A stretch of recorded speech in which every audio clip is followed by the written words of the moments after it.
It's amazing what a man will do to himself over a woman, and still more amazing what a woman will do to herself over a man. This story happened in Virginia City, Montana Territory.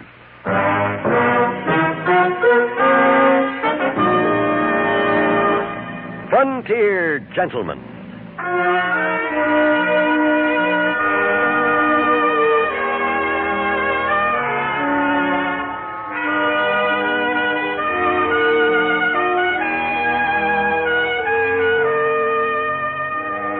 Herewith an Englishman's account of life and death in the West.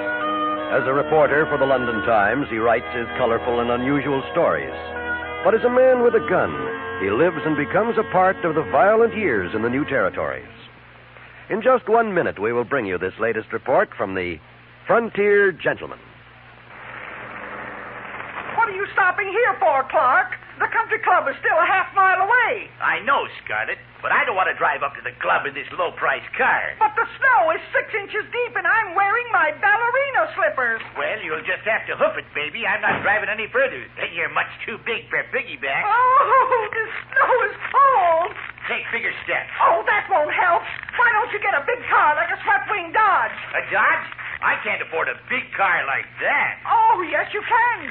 Even though Dodge is a big car, it's priced below 59 different models of the low-priced field. What? You mean I can own a big swept-wing Dodge for less than I paid for my car? That's right. And you get all that big car roominess and big car luxury. With a Dodge, you get all the car you're paying for. Okay, Scarlett. Let's forget the Dodge, dear, and go see our Dodge dealer. Oh, wonderful, darling. On these cold feet, who could dance anyway?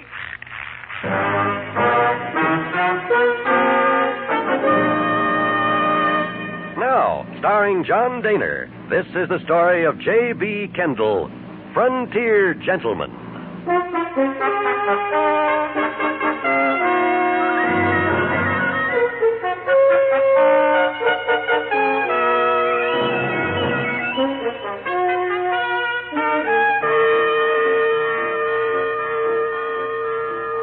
Virginia City, Montana Territory, was particularly noted for three things: its gold, Henry Plummer and his band of outlaws, and the vigilantes. The vigilantes disposed of the Plumbers and were replaced by a more lawful authority, so that by the time I arrived, only the gold remained, and of course those who sought it, the miners. They filled the town day and night, spending their hard or easily won money in saloons, gambling houses, and hurdy-gurdy establishments. I was attracted to one of these on the night of my second day in Virginia City. It was a brilliantly lit saloon called Skinner's, and outside was a large sign proclaiming the appearance of Miss Eulalia Robinson. I went inside.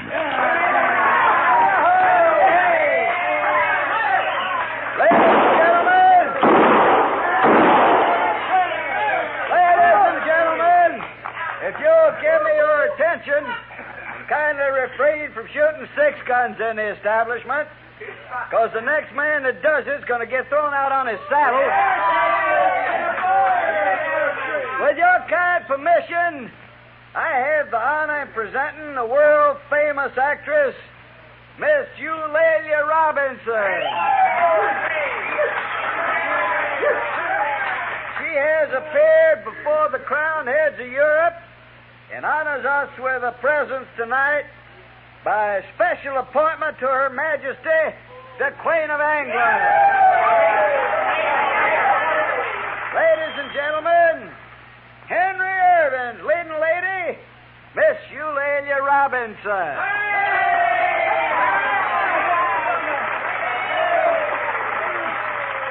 For her first recitation, Miss Robinson will give us a scene from William Shakespeare's play, Romeo and Juliet.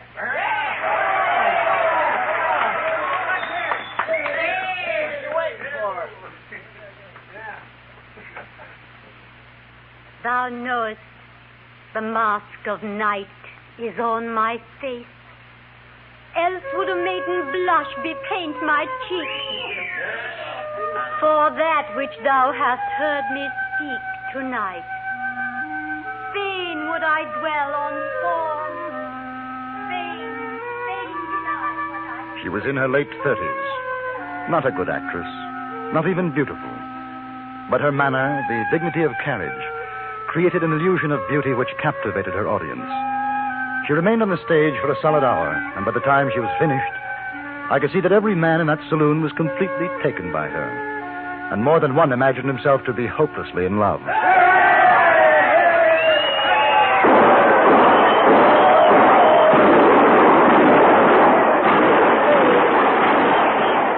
Boy, ain't she something. Now, that's what I call a woman. Hey, where you going? I want to meet her. Who knows? Hey, partner, wait for me. Mr. Skinner? Yeah? My name is Kendall. What? Kendall. Kendall? Yes, that's right. I'd like to meet Miss Robinson. Yeah, you and 100 more. It'll tear the place down. Now, I'm a correspondent for the London Times, newspaper. Newspaper man? Yes. Sure, come on, duck under here. How'd you like it? That's real culture, huh? She's quite a success. Yes, she sure is. What paper did you say you write for? London Times. Well, is that so? Well, Miss Robinson will get a kick out of that. You and her both coming from England. Yes? Come in. Oh, that was just fine, Miss Robinson. Real fine. Say, this Mr. Kendall. He writes on the London Times. Mr. Kendall. How do you do? May I visit my business associate, Mr. Grimes? How are you? Grimes? I guess you folks have plenty to talk about. I'll go on back and get the boys quieted down. Virginia City never heard anything like you gave us tonight, Miss Robinson. Oh, thank you, Mr. Skinner. Not at all. I'll see you later. Well, won't you sit down, Mr. Kendall? Oh, wait a minute. Kendall, you got identification or something? Proving you're a correspondent? Not on me, no. I don't think it really matters, Well, it James. does to me. You know what I mean, Kendall. Miss Robinson is popular. A lot of fellas like to come busting in and make any excuse, you know what I mean. I got to watch out for her interests. I understand. And she's kind of tired right now. Why don't you let her go till tomorrow? If you would rather, Miss Robinson? No, not at all. I'd rather enjoy being interviewed tonight. And I say it's not a good idea. You're being extremely rude, James. Perhaps you'd care to take supper with me, Mr. Kendall. Why, I'd be delighted. No. No? No, she's not going. I hope you'll forgive him, Mr. Kendall. He thinks that every man who looks at me is thinking dire and dreadful thoughts. My intentions are completely honorable, Mr. Grimes. Lately. I don't want to discuss it anymore, James. Now, both of you, please wait outside. I must change my clothes. I shan't be a moment, Mr. Kendall.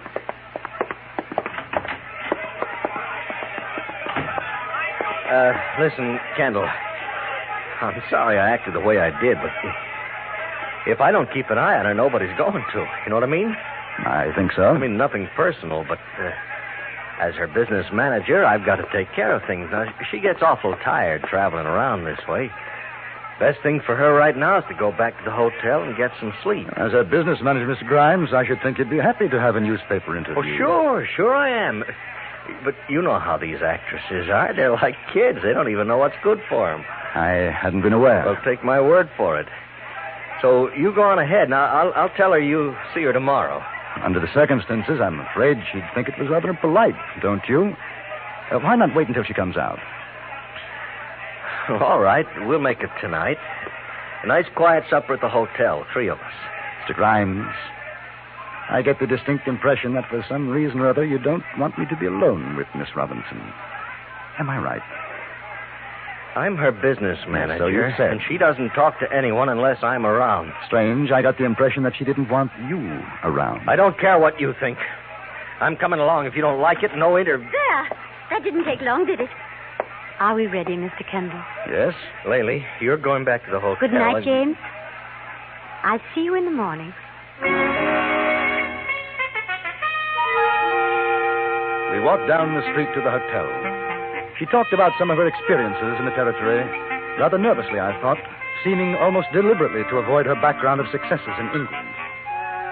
I ordered champagne with dinner, and I could see that rather than making her feel more at ease, the drink only increased her anxiety. I'm afraid that James is right, Mr. Kendall. I must be tired. Champagne makes me feel quite giddy, but I will have just a tiny drop more. Of course. You know, James is very angry with me.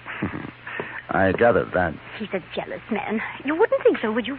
But he is. I don't think I blame him. He has no reason to be. We're only business associates. It's not as though we were married or anything. James doesn't believe in marriage. He says it deadens one. Do you think so? I don't know. I've never been married. My work hasn't allowed for it. Did you meet Grimes in England? Oh, no. No, that was in Boston. He saw me perform and asked to represent my interests. I see. Oh, he'll be very angry about this. Me being with you tonight. May I ask you something? Please. Why are you afraid of him? Afraid? Oh, afraid of James? How utterly ridiculous. Does it show so very clearly? Yes. May I have some more champagne?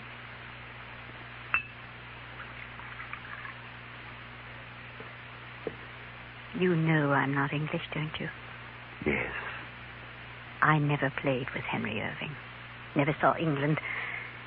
Never did any of the things they say I did. I didn't think so. By appointment to Her Majesty. James thought that sounded fine. He took it from a bottle of Scotch whiskey. Do you know what I am, Mr. Kendall? I'm a liar. My whole life is a lie. I'm not even a good actress. I was completely charmed by your performance. How sweet. How gentlemanly and nice you are. Mr. Kendall, you're terribly attractive. You're the most attractive man I've ever met. No, that's not true. My husband was the most attractive man. You see, I lied about that, too. You are married. I was. James is always afraid I'll tell someone. Why? Well, the marriage didn't end very nicely. Why do you tell me? Too much champagne. I don't think so. I'm tired, then. I wish I could cry. Do you know, Mr. Kendall, I haven't been able to cry for 3 years. And there are so many tears. The shots had come from outside. Just for a moment, I saw a shadowy figure at the broken window. Then it was gone in the night. Miss Robinson was lying on the floor. A thin line of blood ran from the corner of her mouth. She was unconscious.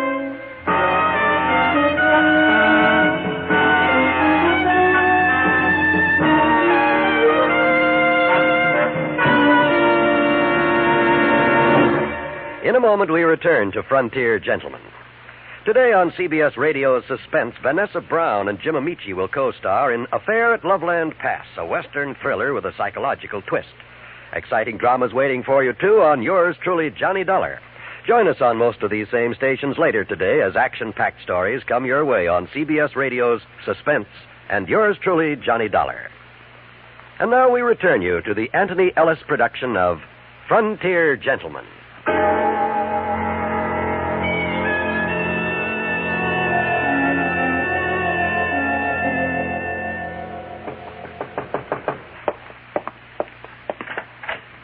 I just heard. Who did it? I'm not sure, Mr. Skinner. The doctor's on his way. Ought to be here in a few minutes. Oh, she doesn't look good. I think the bleeding stopped. Boys down in the saloon are mad. Word's got around here in a lynching mood. Sheriff's trying to ease them down. Mr. Skinner, was Mr. Grimes there? I didn't see him. I just wondered. I guess he ought to be told. He's staying down the Nugget Hotel. Yes, it might be a good idea. Well, I'll go on down myself. Now, listen, Mr. Kendall. If there's anything she needs, you sing out. Anything at all. One of my boys will be outside. You just say the word. Right. I'll be back.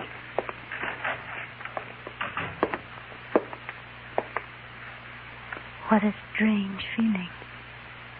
Miss Robinson, No pain at all. I've always thought there would be. the doctor is coming. I don't really mind, you know. Don't talk. Funny. I never believed him. He always threatened to do something like this. Dr. Todd, where's the wound, please? Oh, Kindly wait outside, sir. Yes.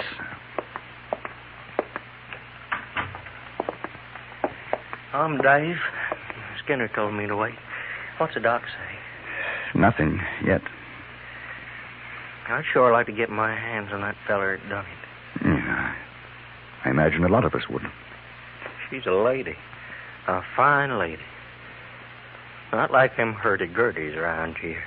It don't matter. One of them stops a piece of lead. She real bad hurt? Pretty bad. You figure it was some crazy liquored up son of a gun, don't you? I don't know if he was drunk or not. I mean the fellas. We come to see how the lady is. We don't know yet. There's more downstairs. We just wanted to know we're going to get the son of a gun that dry gulfs her. Doc Todd come yet? He's in there now. Well, you give him this. There's $300 of better gold dust than that. You tell Doc he pulls her through, he'll get another like it. The boys wanted to know they're with her. Sure do. I'll tell her. You do that. I got a couple of dollars. That goes for me, too. We give it to the doc. I will. I can't operate yet. She's lost too much blood. She gonna be all right, huh, Doc? Don't ask fool questions, boy. I'm not God. Right now, she's asleep. Well, you're Kendall, aren't you? Yes. Lucky for her you were around. If she'd lost any more blood, she'd be dead. Well, you might as well get some shut-eye. I'll stay with her.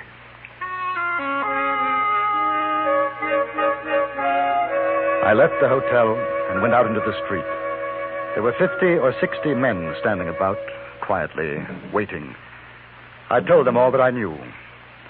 Then I saw Mr. Skinner hurrying up. He motioned to me, and we walked away from the crowd. Grimes. Couldn't find him. Oh? Hotel clerk said he hadn't seen him all night. Now, I've been thinking. Is there something wrong between these two? I heard arguing this afternoon in her dressing room over at the saloon. I didn't think anything of it then, but with this... I think we'd better find him, Mr. Skinner. He did it? I don't know, but it's possible. I'll get some of the boys. No. What's the matter? You a friend of his? You trying to protect him? Neither one, but all they need is an excuse. If they even suspect someone, they'll hang him. I prefer things more legal. He's a killer. We've handled that kind before in Virginia City. Miss Robinson is not dead. No, what I suggest is that you talk to some of the men who aren't likely to take matters into their own hands. Tell them we're trying to find Grimes, that he doesn't know what's happened to Miss Robinson. They can bring him back here. Then what? We'll let the sheriff handle it. All right. But I'll tell you, Kendall, if he puts up a fight, I want to be there. It'll be a pleasure to shoot him. The search began. At first, only a handful picked by Skinner knew what they were looking for. But the word spread, and with it, rumor. Grimes was the man. Grimes had done it. In an hour, every man who knew or cared about what had happened was a hunter. The quarry, innocent or guilty, was James Grimes. And it was obvious that if found, he'd have very little chance of standing trial. At about 3 o'clock in the morning, I returned to Miss Robinson's room. Any change, Doctor? No. They get the fellow that did it? Not yet. Makes you wonder, doesn't it? How come a man would want to kill a woman like this? She's the way I remember a woman should be. Why don't you get a cup of coffee, Doctor? I'll stay with her until you come back. I think I will. Stretch my legs a minute.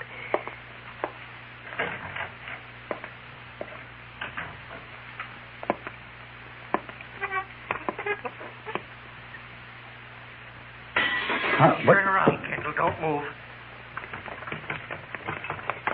You look a little worse for wear, Grimes. Well, they're after me. They're trying to kill me. Any reason why they shouldn't? Is she dead? No. I warned her. I've been warning her what had happened. Put away the gun. And get myself killed? You'll be safer with me than the mob outside. You're the trouble, the reason for everything. It's been men like you everywhere we go. Every town she has to find someone. I warned her. I told her I wasn't going to stand it any longer. And I heard a different reason. A different reason? What did she tell you? About her husband. An unhappy marriage. She said that? Told you about her husband? Yes. You want to know what really happened? She had a husband, all right. In Boston. I didn't know it at the time. I met her. I fell in love. She went away with me. After we were married, she told me. She is your wife? Surprising? Look at her. It's another one of her little ways. She thinks it's better if people don't know. She thinks I don't know why she wants it that way. I guess you could say we killed her husband. He committed suicide after she left him. Oh, you don't know. You don't know what it's been like. But I told her what I'd do if she went after another man. I'm sorry. It doesn't matter anymore. I hope she dies, then I won't have to feel these things. If she dies, they'll hang you. Yeah. James? Laylee. I'm sorry, Laylee. Such a jealous boy. I never meant anything. Don't, Laylee. I like to flirt. That's all. A woman likes to flirt. It doesn't mean anything. Mr. Kendall knows that. Can't you stop acting? Even now, can't you stop? Listen to him, Mr. Kendall. Has he been telling you what a terrible woman I am? I suppose it's true. But you're not much of a man, James. Laylee. You don't have to listen to this, I'll Grimes. kill her. Come outside. No, you don't. Give me the gun. Give me the gun. Laylee. Laylee. She's dead. Give me my gun. I can't. You'll get a trial. Perhaps they'll understand. There'll be no trial. Now, Grimes, come back. Grimes! Grimes!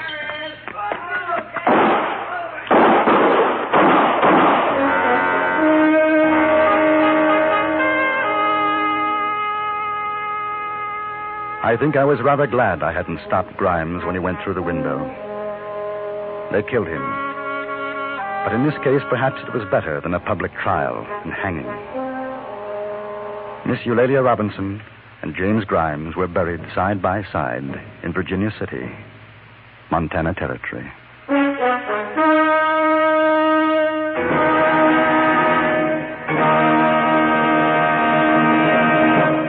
Frontier Gentleman was written, produced, and directed by Anthony Ellis and stars John Daner as JB Kendall.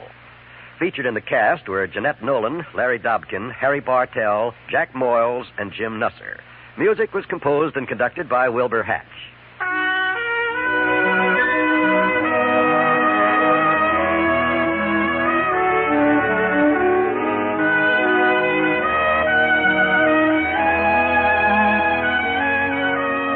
Now stay tuned for the Ford Road Show, to be followed by the CBS News over most of these same stations. Join us again next week for another report from the Frontier Gentleman. John Wall speaking. This is the CBS Radio Network.